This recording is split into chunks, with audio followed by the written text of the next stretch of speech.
Pessoal, sejam muito bem-vindos ao 9º episódio do Tá Aberto. Hoje a gente tem aí um episódio que finalmente eu vou beber bem. Não, brincadeira, a gente tem escolhido bons rótulos. O Marcel, de vez em quando, ele tem um bom gosto. Mas esse episódio é especial, esse episódio é do meu coração. Quem me acompanha sabe o quanto eu amo champanhe.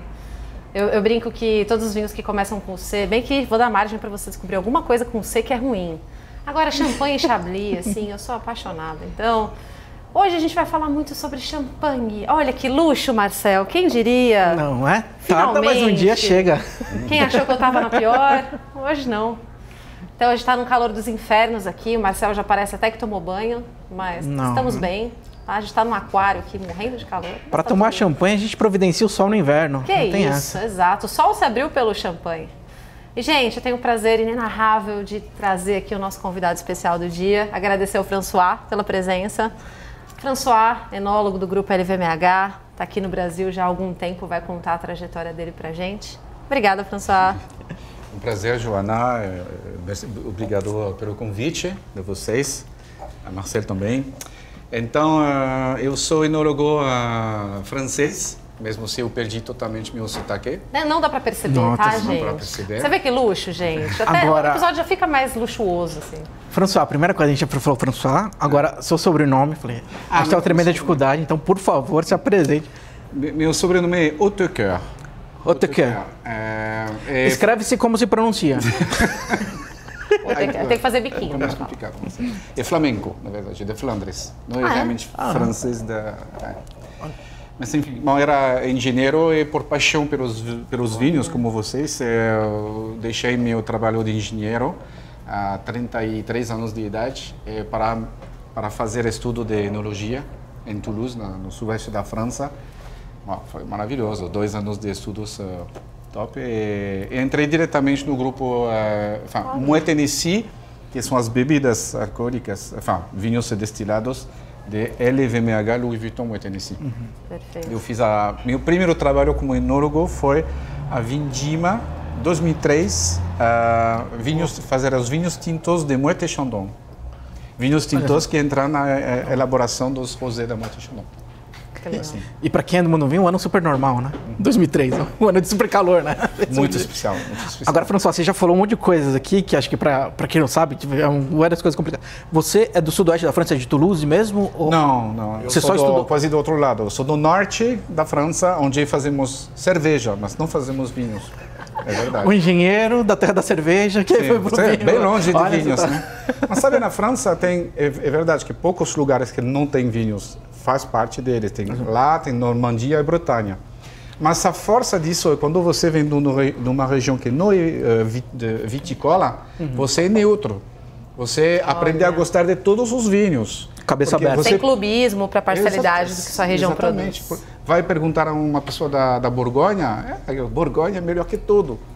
Não tenho esse preconceito, esse barrismo. Barrismo, que é isso. E é muito bom. Eu lembro que tem um filme francês que fala sobre Nord-Pas-de-Calais. Você já ouviu falar aqui na Riviera. E que ilustra muito bem isso, né? No casal de aposentados, eles se aposentar na França e o cara desloca que ele vai para o extremo norte e toma um depressivo. Falou, nossa senhora.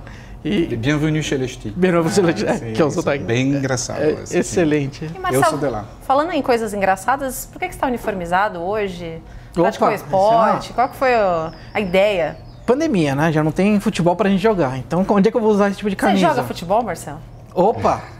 Era o símbolo do time de faculdade que chamava o estressinho. Então, era o símbolo do estresse do time de futebol. Aí você veio homenagear, então? Não, o uniforme francês, tudo isso. Falou, pô, é a ocasião perfeita, não é? Tá bom, boa desculpa pra vir desleixado, assim, gravar o episódio. Aleleble, tá calor. Só que me permite agregar uma estrela no... Porque falta uma estrela agora. Em compensação, foi do ano justamente que a França foi campeã. Então, pode falar que eu sou um amuleto aqui, representante da França. Então, François, você acompanha o grupo já? Olha, eu não sei fazer conta, gente, sou de humanas. Há muitos anos. O LVMH. Sim, 18 anos. 18 anos. Exatamente agora. E que você falou, né? O grupo chama LVMH, né? Louis Vuitton Moët Hennessy. E é um grupo conglomerado gigantesco. E hoje o proprietário do grupo é o homem mais rico do mundo, né? Enfim. Depende da bolsa, mas mais ou menos, sim. Um dia pode ser o número 1, o dia depois o número 2. Não tem tio Bezos, não tem tio Tesla, não tem nada disso. Esse nível Mas não, ele fez um grupo impressionante a partir de... Bom, 1987 foi uma fusão entre Louis Vuitton, que tinha Veuve Clicquot dentro, por exemplo, o Givenchy também, e Moët Hennessy, que não tinha só Moët Chandon e o Cognac Hennessy, que é a maior casa de cognac. Não, tinha também Christian Dior, por exemplo, nesse grupo.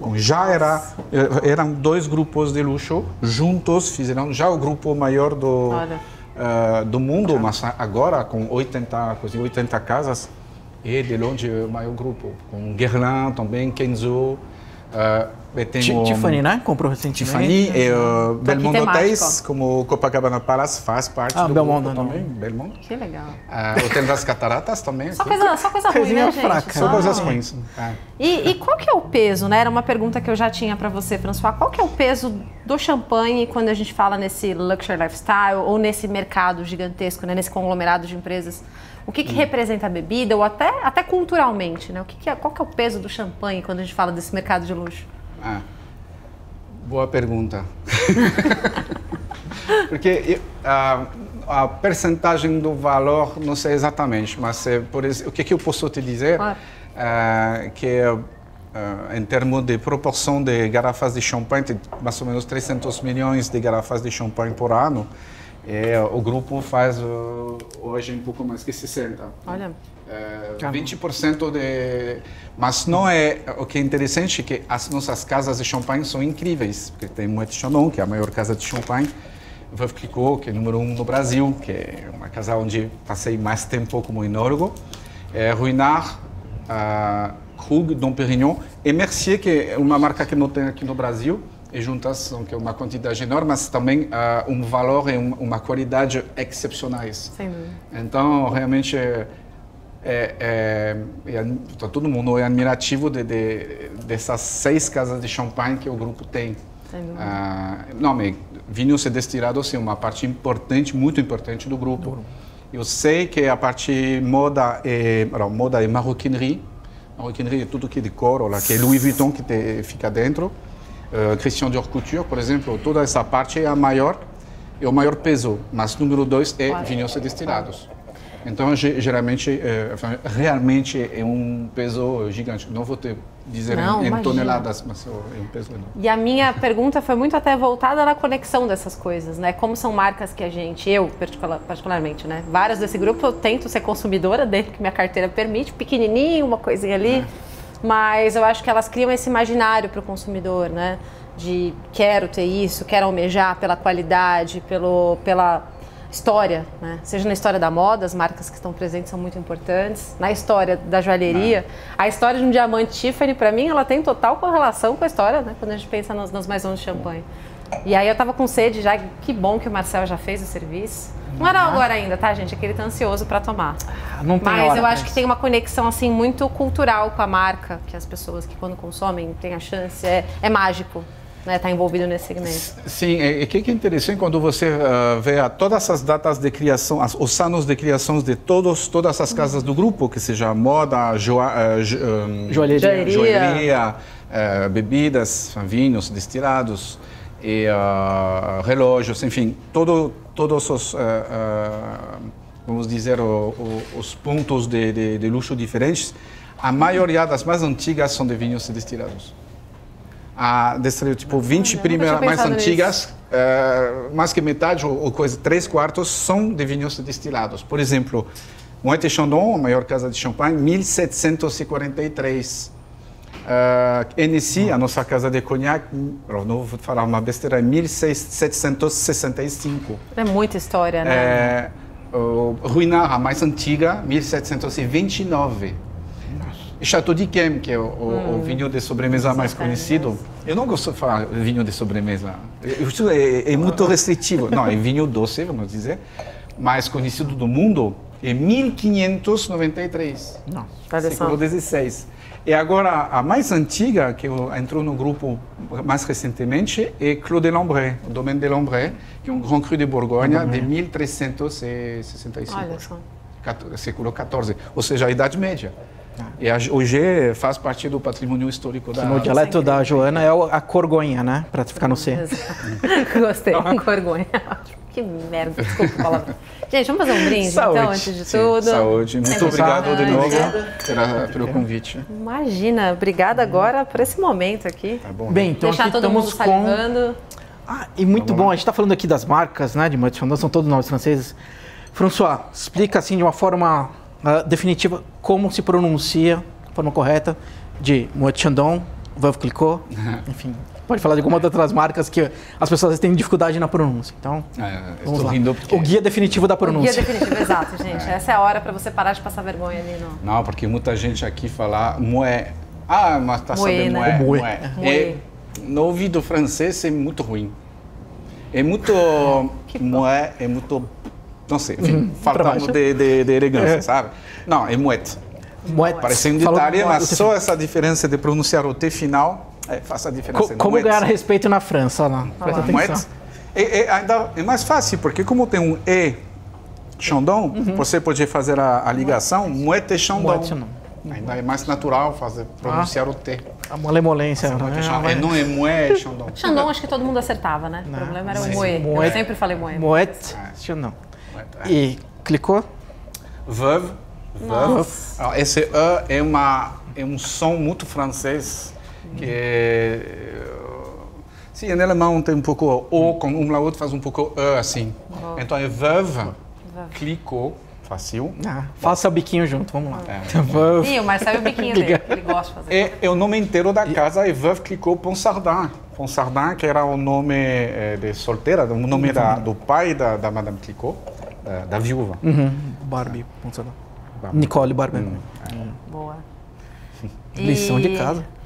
Não, e falando até dessa questão de nomenclatura, né? Pra gente parece óbvio, mas muita gente fala, né? Quando vai abrir qualquer espumante no Brasil, hoje eu trouxe um champanhe. Champanhe virou, né, quase uma analogia a qualquer bebida, né? Qualquer vinho, qualquer espumante. Né? Mas não é, a gente sabe que não é isso, mas é legal.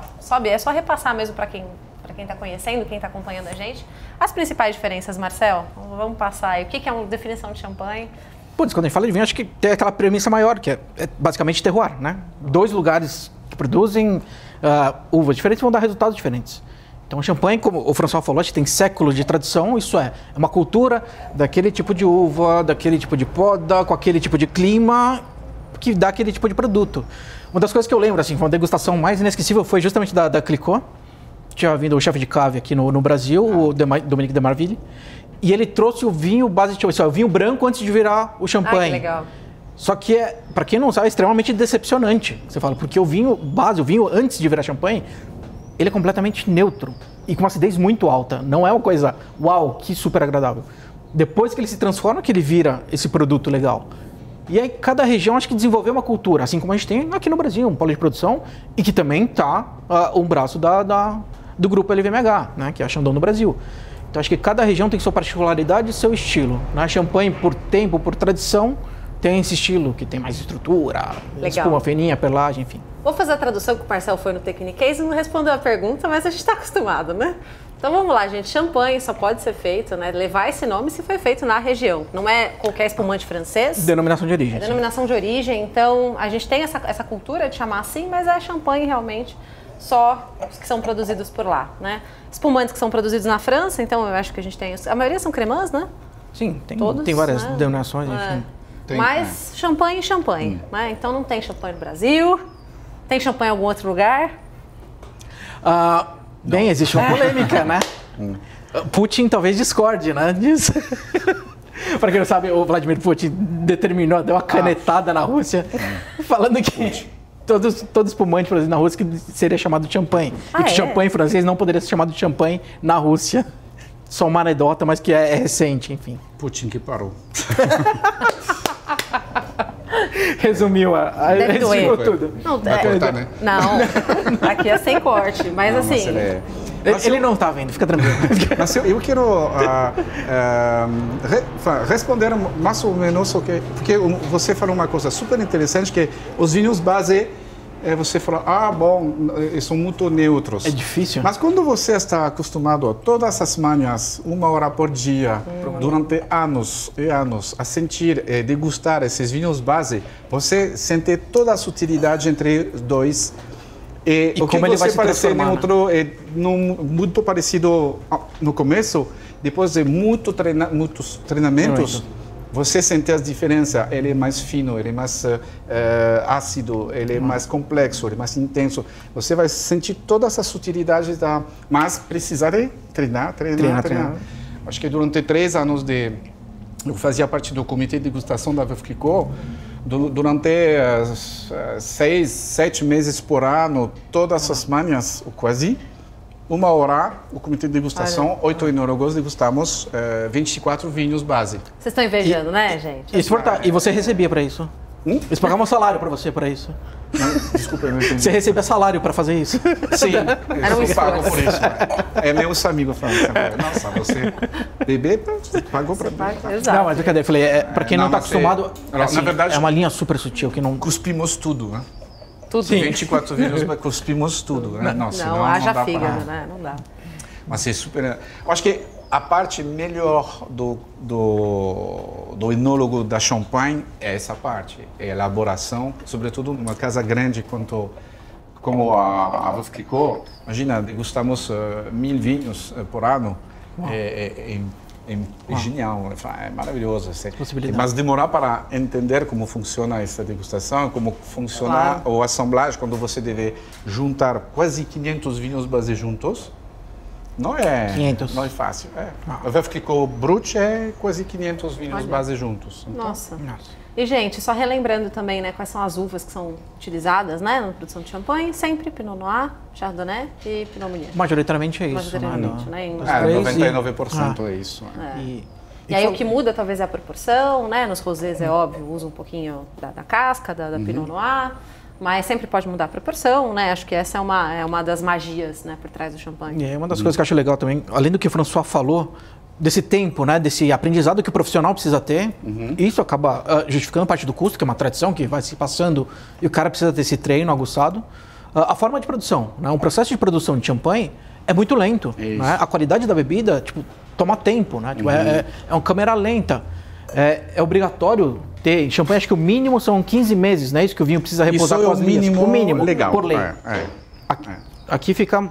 15 meses de contato na garrafa, antes de soltar para o mercado, com as leveduras. Tal qual uma cerveja que fica com as leveduras, o champanhe, ele nasce como um vinho branco, depois ele passa por uma refermentação. Então, as bolinhas, né, resultado normal da fermentação do suco da uva. E esse vinho vai ficar 15 meses com esse fermento. O mínimo. Então, assim, pensa num processo de produção. Você colheu a uva, você tem a vinificação do vinho base, são 3 meses, depois, no mínimo, mais 15 meses. A gente está falando de quase 2 anos aí nessa largada brincando, né? Para colocar o vinho no mercado. Né? Eu acho que um champanhe, entre a colheita e a venda da garrafa, de qualquer maneira, não pode ser menos que 18 meses, 1 ano e meio. Realmente mínimo, porque já a colheita você deve fazer, vamos dizer, a colheita entre agosto e outubro, bem ao redor de setembro. A elaboração da assemblagem a partir de janeiro. Então, 15 meses não pode ser antes de janeiro. Então, você vai já começou do ano depois. E depois você pode vender, faz 1 ano e meio, pelo menos. Então, Moët & Chandon, por exemplo, faz 2 anos e meio. 1 ano a mais que essa lei. E Veuve Clicquot, 3 anos. Então, isso que eu acho que é um fator importante. Do tempo, né? Legal. Qualquer produto, você fala, ok, eu terminei de fazer qualquer produto manufaturado, eu coloco no mercado. Fiz uma roupa, eu fiz uma joia, tá no mercado. Um champanhe não, né? Você tem, legal, vou fazer champanhe hoje. Cara, só daqui a 2 anos e meio que eu vou poder vender esse produto, né? Tipo, é um custo que, enfim, quando a gente vê o preço de champanhe muito espumantes desse nível, parte do custo está explicado aí, que é um processo lento de produção. E talvez as pessoas vão mas por que ele fica tanto tempo? Se é mais caro, por que ele não vende há 1 ano e meio? Porque pela qualidade, a complexidade, a textura do champanhe é primordial esse tempo de contato com linhas. Então, cada dia a mais champanhe se torna melhor. Exatamente, gente. Então, eu acho que essa é um ponto super interessante para a gente abordar. E eu acho que é bom a gente fazer até uma comparação, né? Guardar um pouquinho na taça depois, né? Pra a gente fazer essa comparação, né? Porque acho que é até difícil fazer essa árdua tarefa, né? Exato. E é muito nítido, né? Para quem ainda não teve a chance de provar um champanhe ou para quem já está habituado a tomar, é muito nítido essa questão da textura em boca. Eu acho que isso é uma coisa encantadora. Além da complexidade no nariz, que a gente vai tratar um pouquinho, mas eu vou esperar a gente ter os dois na taça para debater aí. E até em relação ao porquê que a gente está servindo nessa taça, né? Qual que é a taça correta para servir. A gente vai falar um pouco sobre isso também. Mas a textura em boca é uma coisa que é impressionante. Só esse tempo mesmo daria, né? Senão ele seria muito mais leve, muito mais... Não, ele chega a ser tem uma untuosidade que sou apaixonada. E que você comentou também, né, François? Aqui a gente está com a Brut Imperial, que você falou, são 2 anos e meio de contato, né, de ciclo completo, mas Moët Chandon tem toda uma piramidezinha de produtos, né? E talvez tenha um dos champanhes mais famosos e conhecidos no mercado, que é um tal de Dom Pérignon também, né? Ele faz parte da linha. O que muda um Moët Chandon Brut Imperial para um Dom Pérignon, por exemplo? Você falar de uma parte da história dessas marcas, dessas casas, que Dom Pérignon foi um momento a cuvée de prestígio da Moët Chandon. Hoje, realmente o chefe de cave é diferente, tem realmente uma casa à parte. Mas, bom, a filosofia é a mesma, a qualidade é impressionante, é a mesma. E Dom Pérignon é um champanhe, eu acho que é o arquetipo do champanhe elegante e delicado.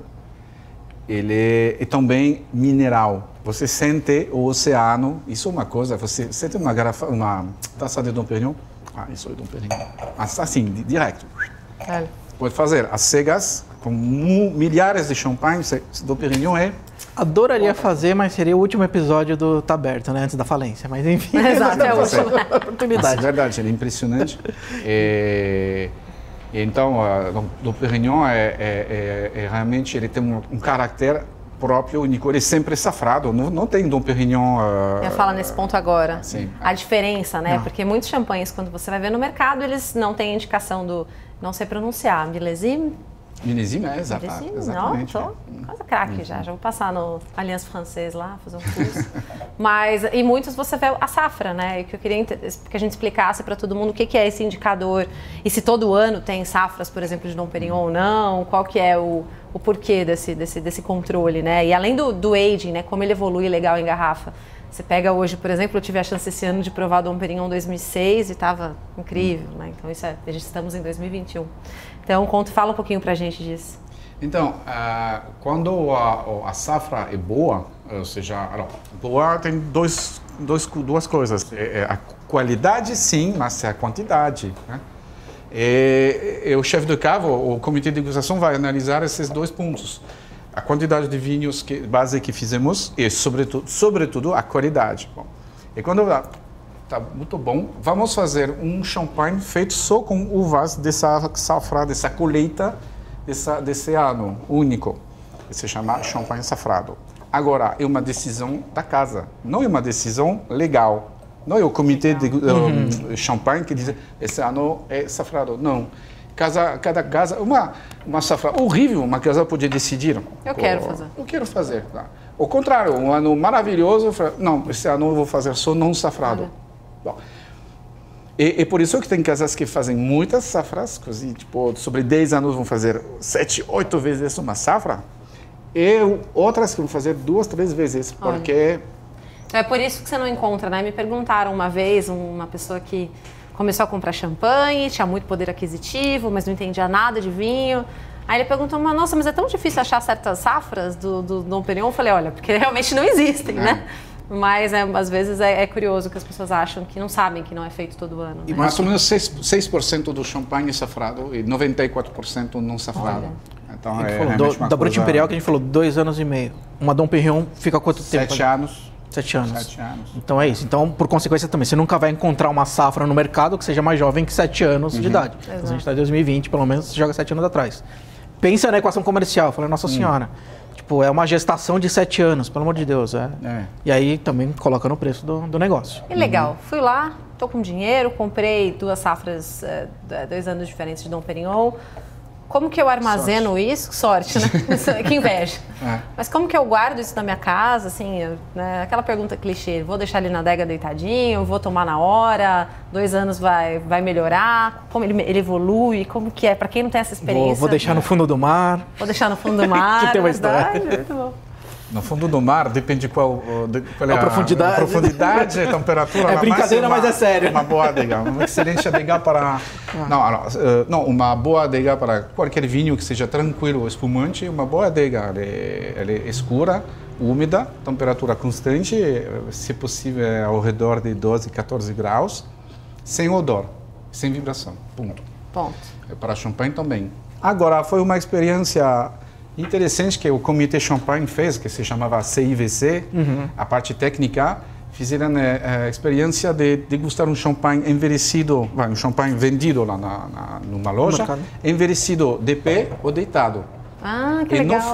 Não foi, sabe, as cegas, triangular, ninguém conseguiu dizer, ver uma diferença entre os dois. Ou seja, pode guardar... Tanto em pé quanto... De pé, a vantagem é que você vai evitar o contato com rolha, então vai segurar que, a priori, não vai ter odor de rolha, que é bouchonné, que pode ser um defeito ruim, que toca hoje uma garrafa a cada 50. Bom, mas quem tem uma adega feita para colocar todas essas garrafas de pé? Exato, eu não tenho, é isso que eu ia falar. Então, mas bom, geralmente colocamos deitados. Eu tô com outro problema, que eu tenho a adega, mas o que eu não tenho mesmo são os Dom Perignons lá para deixar, então... São 2 problemas, então tá tudo certo. Mas quer contar essa história do fundo do mar aí, Marcelo? Não, acho que o François que tem que contar. Tem vários casos hoje em dia, né, de experiências, experimentos de vinhos armazenados no fundo do mar. E acho que é um pouco inspirado nessa coisa de encontros, né, que o pessoal fazia aquelas mergulhos em naufrágios, encontravam às vezes lotes de bebidas, vinho, cerveja ou destilados, e sempre abriam e falavam, nossa, tipo, o vinho se conservou muito bem. E você chegou a participar de uma degustação dessa, né? Nossa, que legal. Você participou lá quando... Não? Do Dominique de Marville? Não, porque... Marcelo, eu me lembraria disso. Droga. Não, porque o que aconteceu... Participei em meus sonhos. Ou participei, não lembro. Não, eu lembraria. Não. Imagina. Mas, não, a minha sorte, com um grande S incrível da minha vida, foi que... Um grande? S, como sorte com grande S. S maiúsculo. Grande sorte, entendi. Grande sorte, tá? Desculpa. Eu poderia explicar tudo, mas... Depois de ensinar Moët Chandon, você tem toda a liberdade com poética, tudo. Pode inventar gírias. Não, depois você pode cortar. Não, que é sem corte, sem frescura. Em 2010, julho de 2010, descobriram no fundo do Mar Báltico, 50 metros, um barco cheio de garrafas, que se tornaram champanhe. Um mergulhador sumiu, a garrafa se abriu sozinha, sabe? Quando a pressão que diminuiu, chegou lá, a rolha saiu, degustou, era um champanhe. E nessa rolha tinha uma âncora e um nome Juglar, que ninguém conhecia. Enfim, vou resumir porque senão é sério. Mas como tinha uma âncora, e você sabe que Veuve Clicquot, exatamente, no logo de Veuve Clicquot tem uma âncora, que é a parte mais central e importante do logo da Veuve Clicquot. Então todo mundo lá, estou falando num país que se chama Hollande, mas no Hollandia, e Hollande com A, um circulinho lá em cima do A, né? L-A-N-D. É um arquipélago entre Suécia e Finlândia. Realmente no... Caramba. Não vou falar, perdido no mundo. Entenderam. É o nível do círculo ártico, bem no norte lá. E todo mundo lá, âncora igual Clicquot, porque Clicquot, o mundo inteiro conhece Clicquot. E, bom, minha colega historiadora e Dominique de Marville foram para Estocolmo descobrir e degustar esse champanhe, mas não foi Clicquot. Era Juglar, na verdade. O nome era o nome da casa, só que hoje não existe mais essa casa. Olha! Por isso que ninguém conhecia Juglar, sabe? Mas decidimos ajudá-los a sair as garrafas, rearrolhar, regaiorar, enfim, proteger. Vamos ajudar, porque também só esse evento decepcionado ao final fez muito falar para Veuve Clicquot. E quem vai fazer as experimentações lá é um enólogo que não está de férias. Era agosto, sabe? Em agosto, a França inteira... O verão. Então, foi o que voltou das férias antes. Então, François, você vai lá no Círculo Ártico e vai testar, E, na verdade, bom, vou resumir de novo ainda mais, mas, finalmente, tinha um terço, não tinha 150 garrafas que abrimos, e um terço era da Veuve Clicquot mesmo. Olha. E, pessoal, era um champanhe de 1840 e pouco. Caramba. Ou seja, Madame Clicquot, a viúva mesma, fez esse champanhe com o comitê de degustação dela. Então, imagina a emoção, eu degustei todas essas 47 garrafas. E só a diferença que mesmo o Dominique de Marville, que era o chefe de cave, ele degustou acho que 2 ou 3, que foi a oferta. Esse mês você não recebeu salário. Designado como enólogo responsável pela casa pelo negócio. E como é que tava isso? Se é que dá para escrever palavras? Tinha gás ainda? Não, quase não. Tá. Só não, porque também, quando saiu, em 3 meses entre a saída da água do mar e a degustação, já foi suficiente para perder o pouco de gás que tinha. Mas eram vinhos de uma qualidade impressionante para vinhos de champanhe de 170 anos de idade. Estava vivo, né? Estava Aquele vivo. Sabor. Não todas as garrafas, mas a maioria estavam vivas. Então tinha um nível de açúcar excepcional, porque no século XIX eram mais doces, 150 gramas por litro.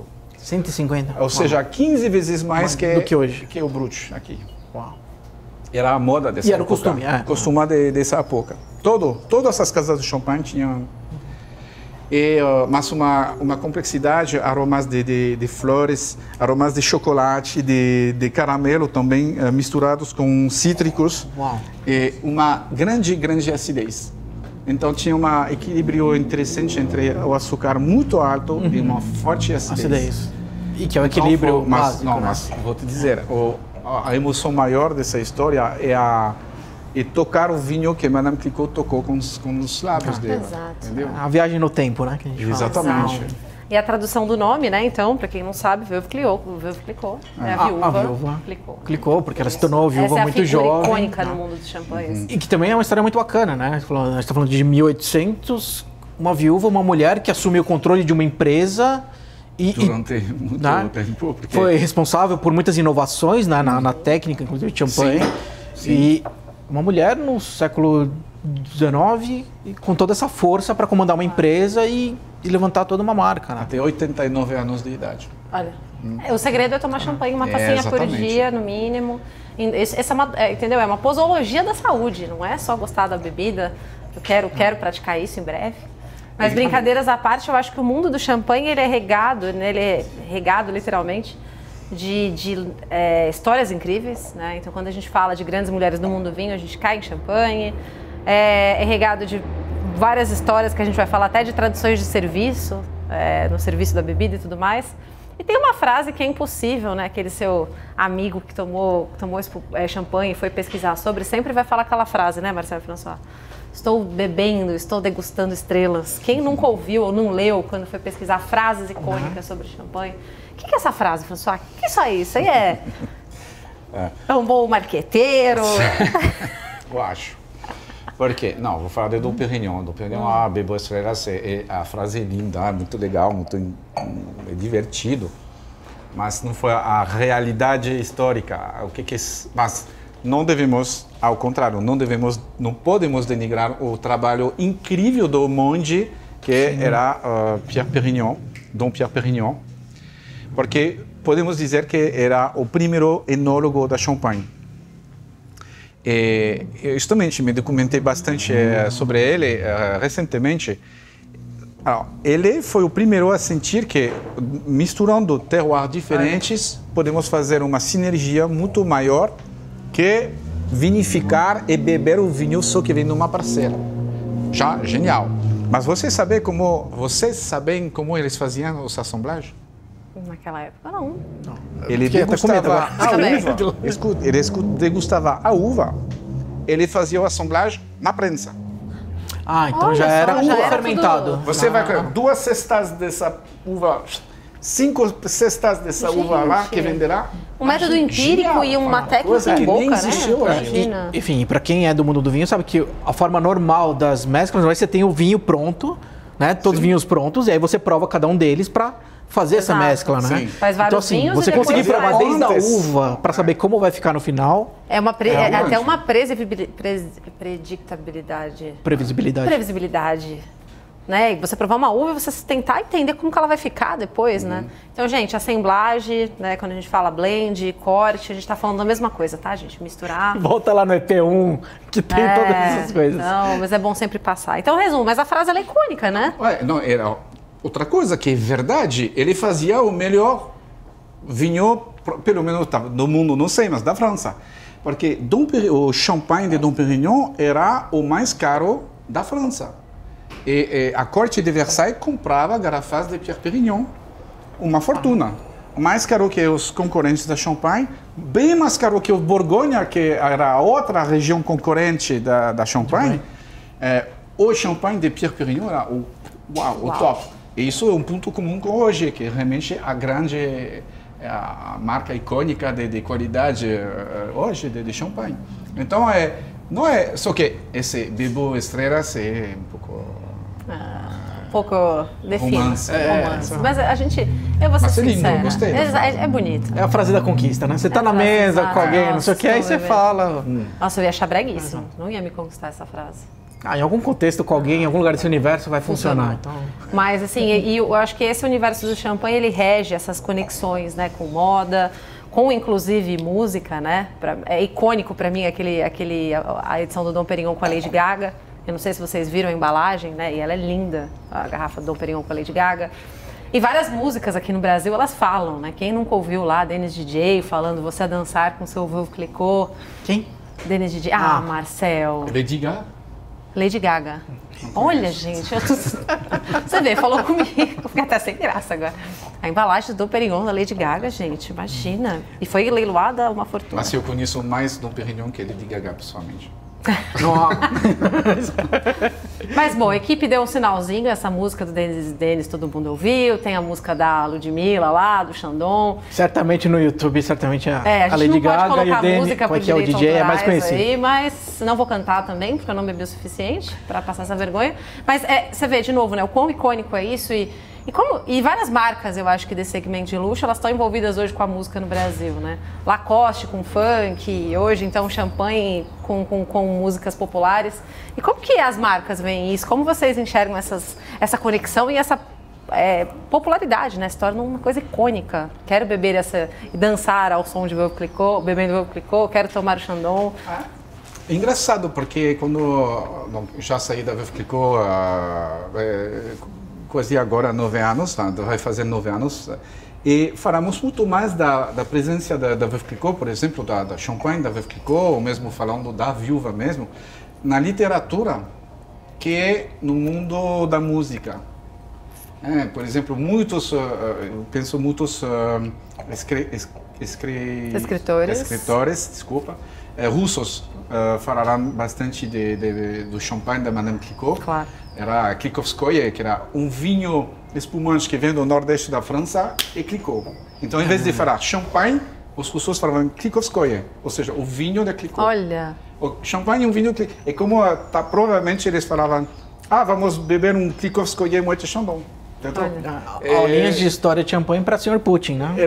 Eles associaram a marca ao estilo do produto. Imagina a força dela. Mas é isso, né? Então você vê que vai desde de um segmento de dia a dia super popular, top 10 aí do Spotify, falando da bebida, né? Por isso que eu gosto tanto, tá vendo?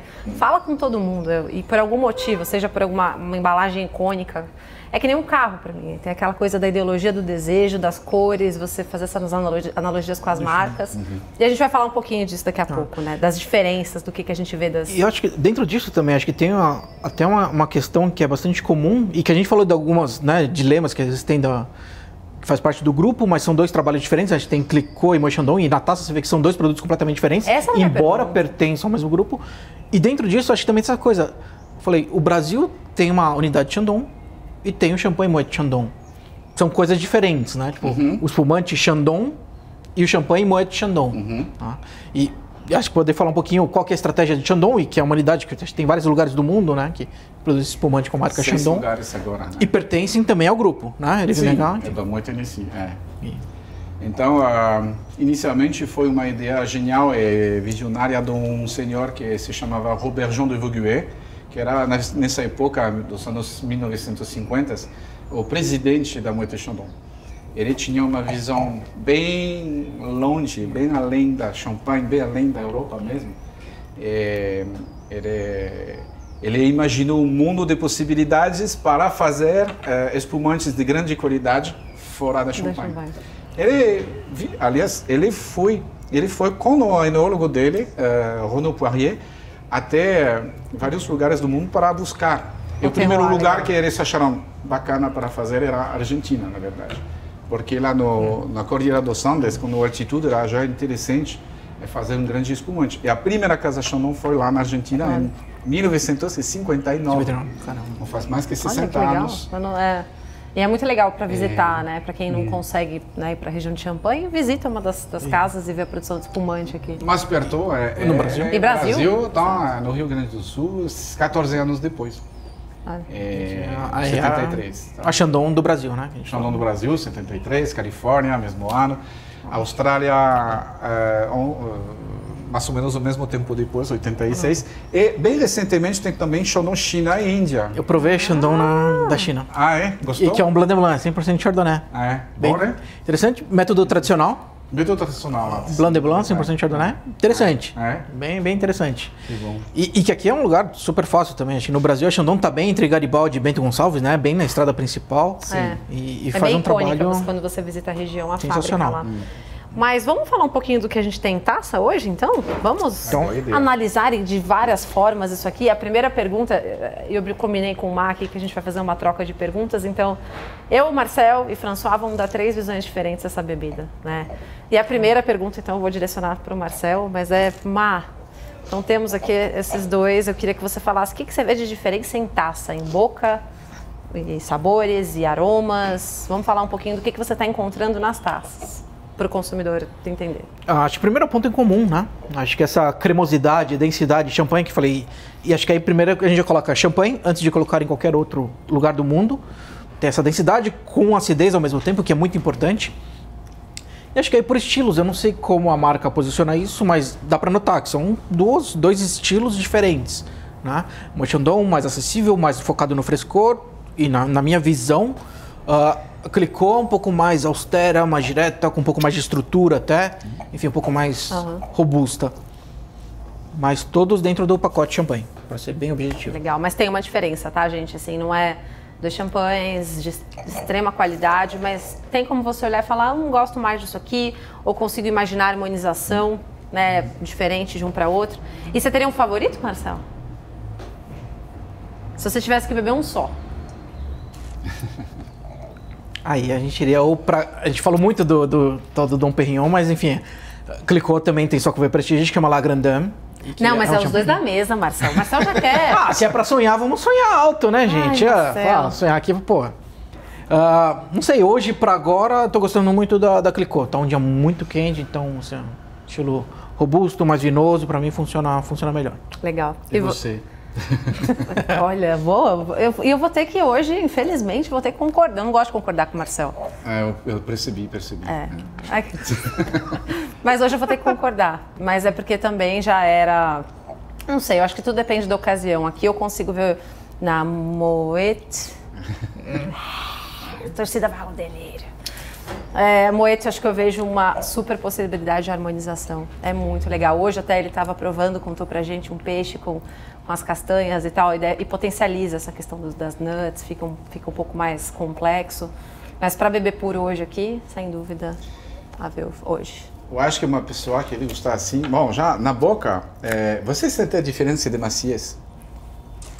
O Moët Impérial é mais fluido. O Veuve Clicquot é mais macio. Você sente um pouco mais... Por quê? Porque tem muito mais Pinot Noir que Moët. A parte de Pinot Noir é tipo 55%. Ele é um terço. Grosso modo, o Moët Impérial Brut é um terço de Pinot Noir, um terço de Meunier, um terço de Chardonnay. mais ou menos, pode ser 35, 29, né? Ele não, sempre pelo menos 50, 55, e de vez em quando eu já fiz, a base de 2008 atingiu 58% de Pinot Noir, realmente muito dominante, 30% mais ou menos de Chardonnay e pouco Meunier, menos Meunier, um toque de fruta da Meunier. Então, com isso, ele é muito mais, como você falou, encorpado. Tem outra grande diferença que talvez, por isso vocês preferem, pessoalmente por isso que a degustar assim, não falando bebendo a festa uma noite inteira, mas a degustar assim, eu vou sentir uma complexidade aromática que não tem, porque não tem vinhos de reserva tão antigos e tão numerosos quanto da Veuve Clicquot. Ele tem vinhos que pode ter mais que 20 anos de idade. Então, acho que é isso, né? É o contraponto dos vinhos brancos e tintos, né? Que a gente está acostumado, que é vinho de uma safra só, um vinho jovem e tal. Champanhe você pode jogar com essas combinações de vinhos de diferentes idades, diferentes regiões, sub-regiões, né? Tudo dentro de champanhe, mas diferentes vilarejos, né? Além de jogar com as 3 variedades. Acho que aí você tem esse mosaico, né? de componentes, essa colcha de retalhos. Sem dúvida. Mas eu acho que assim, é muito diferente, né? Também a gente tomar uma taça aqui no bate-papo, mas é o que você falou, nossa, se eu fosse ter que servir um jantar com harmonizações diferentes, esse aqui eu vejo que eu acho que eu beberia em maior quantidade. Não sei. Em maior quantidade é mais fácil de beber. E isso às vezes é o que eu espero de um champanhe. Champanhe eu gosto porque parece, poxa, são as mesmas uvas, de um terroir super específico e é tudo igual. Gente, não é. Isso que é o mais encantador dessa bebida. E vale alertar, acho que muitas vezes, a primeira vez que alguém prova champanhe, às vezes não está acostumado com essa acidez, né? E que a marca de champanhe, assim, no primeiro salto, né? São bebidas de uma região fria, então são vinhos com muita acidez. E a graça dela tá nessa acidez, né? Sem dúvida. E aí você falou que você trabalhou em Toulouse muito tempo. Tipo, nossa, é uma cidade que se come muito, muito bem. Uma das coisas que eu comi lá que me encantou e que eu adoraria provar agora. Cassoulet? Além do cassoulet, mas enfim, eu fui visitar um produtor. Ela servia como se fosse uma pururuca, mas era de pato. Nossa. Então, nossa, era... Uma pururuca? Mas de pato. E o que é uma pururuca? Pururuca, torresmo. Torresmo. Torresmo. A barriga de porco frita, okay. Mas era com pato. Desculpa, nossa. Não, imagina, é pururuca, Marcelo, você foi? Aprendeu com vocês. Então era crocante, nossa, e tem aquela coisa da gordura com sabor. E essa acidez seria... É a região da gordura lá, né? É a região do Fábio. Todo o sudoeste lá. É tipo a Minas, mas é fantástico. Então, é a Minas da França. É Minas. Mas assim, e isso é muito legal quando a gente fala em harmonização, que é o tema que eu gosto muito. A gente fala muito de harmonização por pareamento, mas no champanhe o mais legal é a harmonização por essa oposição. Então o champanhe vem com essa acidez e limpa o paladar quando a gente come alguma coisa muito gorda. Então isso é mágico. Assim, é uma sensação que eu brinco, que é que nem o desenho do Ratatouille, que você come ali. É impressionante. Toda vez eu me emociono quando faço isso. Eu sou romântica com vinho. E acho que a gente falou bastante sobre champanhe, sobre produto. Vamos falar sobre François Ratzeker. E porque é o seguinte, eu acompanho, acho que a última vez que eu te encontrei foi numa feira lá do Espírito Santo, que tinha de vinhos, que você dava algumas degustações. E você viaja o Brasil inteiro, né, fazendo degustações. Sim. E acho que provavelmente você conhece mais o Brasil do que eu e a Joana, você marca bobeira. Você viaja muito com informações, né, por todo o país. Eu visitei 25 estados sobre 27. Só não visitei Acre e Roraima. Tem alguma história em particular que você lembra, assim, que seja muito curiosa? Que é interessante porque eu vou lá pelo menos uma vez por ano lá no norte e quando jornalistas me falam qual é a culinária que você prefere, qual é o lugar, comida, né? Culinária, eles aguardam, tipo, se pensamos restaurante, ele vai dizer São Paulo ou Rio. Se pensamos uma culinária local, Bahia, Minas Gerais, eu falo Belém, Manaus. O quê? Belém, Manaus? Mas, pessoal, lá tem os peixes melhores do mundo. Então, com champanhe, ou espumante, com Chandon também, eu fiz vários jantares harmonizados com Chandon. Eu vivenciei harmonizações e momentos enogastronômicos mágicos.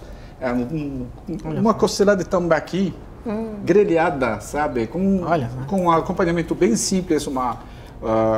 purê de mandioca e farofinha lá, bem simples, sabe? Sem um pouco de sal, basta. E lá, por exemplo, mesmo com moete imperial brut, é maravilhoso, maravilhoso. Ah, duvido, vou ter que provar. Vou ter que, só acredito comigo. É muito saudável também. Então. É verdade. Também. Não, e de novo, né, eu acho que a versatilidade dessa bebida, eu tô sendo aqui embaixadora, mas é real, gente. Se eu tiver que gastar, é o que eu mais gosto de gastar. E investir, né? Não é gastar, eu falo que é o dinheiro mais bem gasto. E assim, é muito versátil, a gente tá aqui tomando, pelo menos eu tô tomando de verdade, eu já enchi minhas taças. Então é aquilo que você consegue tomar, uma bebida não gastronômica, né? Você bebe sozinha e gastronômica. Alô, então... Harley Davidson, um grande abraço. Enfim, então ela cresce, ela muda quando você, né, bebe comendo alguma coisa e também sozinha já é maravilhosa, né? Então... Que é muito legal, você falou do norte, eu lembro, por exemplo, de um episódio que foi no Nordeste. Em um estado do Nordeste que estava fazendo um evento uma vez e que tinha espumante envolvido nessa degustação. E um daqueles resorts no Nordeste. E, cara, eles têm todos os cálculos. Imagina aquele temperatura de 35, 40 graus de temperatura.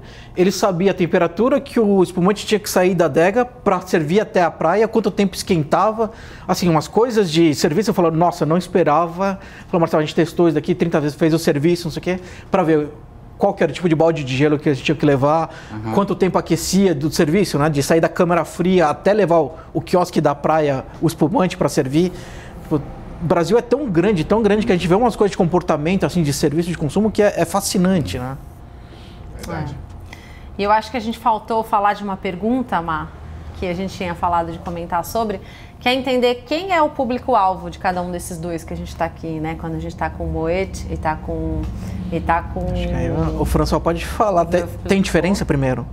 Quem consome Clicquot e Moet? Já quem gosta da vida, né? Primeiro ponto em comum. Primeiro ponto em comum. Mas, bom, depois tem momentos de degustação mais que uma preferência. Por exemplo, eu amo os dois, como amo, por exemplo, Dom Pérignon e Krug. Dom Pérignon e Krug, podemos dizer que são quase champanhe opostas. Krug é um monstro punch, de, né? magia é incrível, mas ele é muito potente, muito tudo, muito... Dom Pérignon é a renda do champanhe, uma delicadeza incrível, uma elegância, uma nobreza. Então são super opostas. Eu amo os dois. Posso beber todos os dias sem problema. Eu te acompanho, inclusive. Muita gente fala, mas você, François, você é muito comercial, que você é do grupo, então você ama os dois. E são opostas. Não pode amar os opostas assim. Ai, gente, imagina. Exatamente. Ela falou, ok, eu gosto muito de esquiar no inverno na montanha. No verão eu não posso nadar? Exatamente. Gente, imagina, e o vinho ele tem, Exatamente. o vinho tem uns clubismos às vezes, né? Especialmente nesses segmentos específicos, assim, quando a gente vai falar de algum chateau, quando a gente vai falar do champanhe, é a ocasião, né? É verdade, como gostar de um grande vinho tinto, grande encorpado, vinho tinto espanhol e Moët & Chandon, que são também. Então, ainda bem que a vida é assim, podemos curtir de várias coisas totalmente diferentes, né? Que bom. Mas Moet é, como você falou, mais baseado sobre o frescor, mais fácil de beber. Para beber, por exemplo, bastante numa festa. Bom, eu acho que Moet é uma opção mais óbvia, que Clicquot é mais encorpado, mais complexo, tem aromas mais evoluídos. Realmente um grande vinho a degustar com pratos, por exemplo, entre amigos, falando do um produto assim. Agora, podemos beber bastante já. Experimentei na minha vida, porque eu trabalhei quase 9 anos para a Veuve Clicquot, então eu fiz muitas festas com Veuve Clicquot, Brut, o Rosé, aliás, também. Eu fiz o lançamento do Rosé, Veuve Clicquot Rosé, aqui no Brasil, em 2007. Olha só. Então, Rosé também. O Rosé eu adoro, eu adoro. Assim, então ele é mais encorpado, mais macio, depende do gosto. Mas eu acho que neutro, do ponto de vista neutro, depende o que você quer fazer. Festa eu falaria mais, não é? Degustação ou gastronomicamente, Clicquot é mais interessante como opção. É a minha opinião. Perfeito. E o legal é ver como isso, né? A gente, ser humano, a gente é influenciado por 1000 fatores, né? Eu olhando para todas as câmeras ao mesmo tempo. Mas a gente é influenciado por 1000 fatores, né? Quando a gente vai escolher um parceiro na vida, quando a gente vai escolher um amigo, quando a gente vai escolher o prato que vai comer. Às vezes a gente quer pedir o drink mais pelos garnishes, pelos enfeites, do que pela bebida em si. E não muda quando a gente está escolhendo champanhe também, né? Então eu tenho grandes amigas que elas só conseguem olhar para o Velvo. Porque elas amam a embalagem, as embalagens, o packaging é muito lindo, né? A gente tem até uma embalagem que a gente vai mostrar aqui também. Ela é colecionadora dessas embalagens. Tem uma em formato de alumínio, de lápis, tem uma que é uma bolsa. Olha essa de serviço, que coisa linda. Então, às vezes, as pessoas ficam muito atraídas também pela identidade visual. As caves trabalham, as maisons trabalham muito bem com isso, né? É impossível você não olhar uma garrafa... Acho que o Marcel que vai se mostrar, que ele é o nosso garoto, propaganda do dia. É impossível você não se identificar, não é? E tem gente que, independente da ocasião, vai querer Veuve Clicquot. Tem gente que, independente da ocasião, olha a embalagem da Moet e associa já uma coisa... com certeza. É muito legal, né?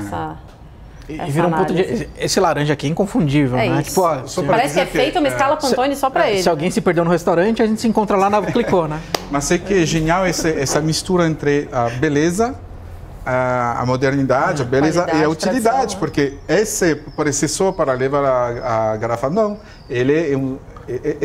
Essa matéria é hermética, vamos dizer mais simples, hermética, e você pode guardar seu champanhe frio, depende da temperatura exterior, mas entre François, uma hora e meia. Pra gente, tá vendo? Eu vou pechinchar um brinde. É para vocês.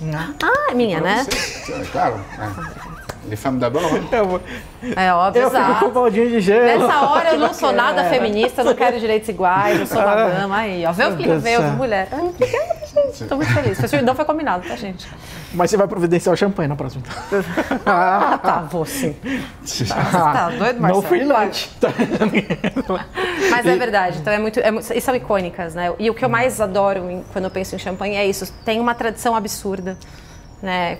De centenas de anos e ao mesmo tempo consegue se reinventar, vai estar presente ali nos melhores restaurantes com um posicionamento super legal e além de tudo colecionável, itens que se tornam desejo, memorabilia de fases, né? E os milésimos então nem se fala. Chegou aqui uma pergunta no ponto eletrônico, nosso virtual. A gente está tomando champanhe nessas taças aqui, François. Erramos, acertamos, qual que é? Acho que champanhe também tem muita coisa dos acessórios, falou das embalagens e dos acessórios, né? Acho que já teve algumas eras, já teve aquela taça formato coupe, né? Que eles chamavam, que foi inspirada no seio de Maria Antonieta. Já teve a flutes, que agora, né, quase queimaram as flutes. Mas era meu fato ou fake, Marcel? Se existia uma taça em formato de trabalhamos com seios. Spoilers. Tá? Mas por favor, formule então de forma completa. Não, eu queria saber se é verdade, se tem uma taça, eu fiquei sabendo disso recentemente, uma taça inspirada no formato do seio de Maria Antonieta. Não, sim, isso é verdade. E é verdade. Tiraram o molde. Sim, agora não sei se é o esquerda ou direita. Mas essa é a flute, né? Acho que esse daqui é o formato isso não é um seio, né?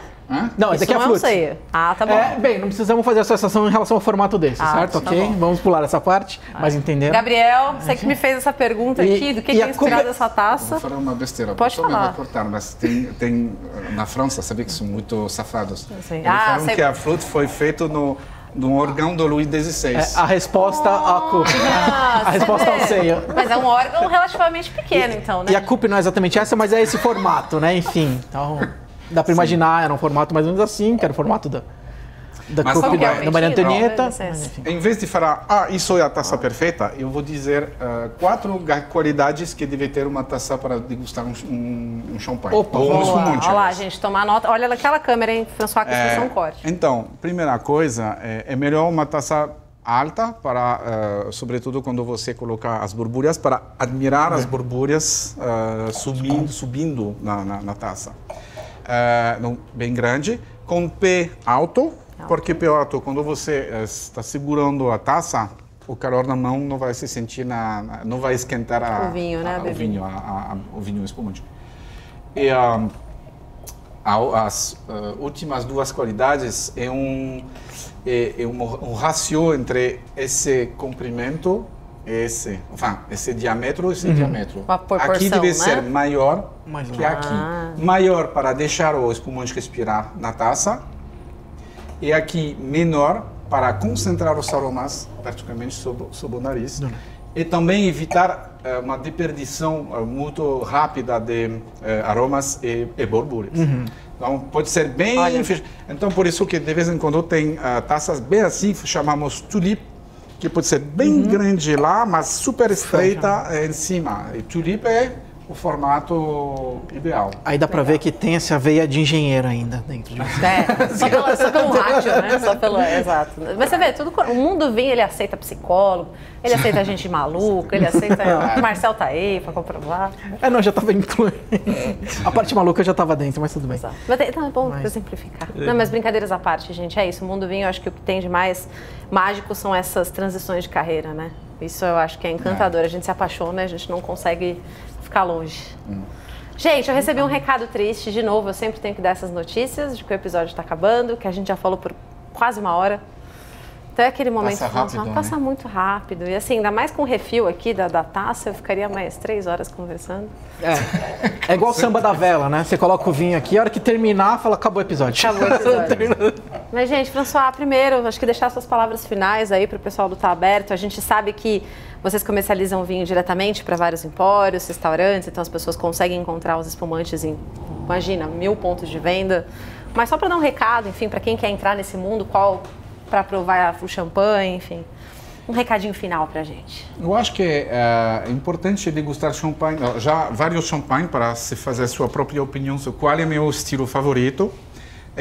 Não é sempre para uma celebração. Por que não celebrar um sexto, como falamos assim, sexto? Sexto, ufa, que sexto. Sexta-feira, uma garrafa de champanhe, vamos lá. Que também pode ser. Pode ser às cegas, pode ser não às cegas, mas e também vocês devem experimentar champanhe com comida. É isso.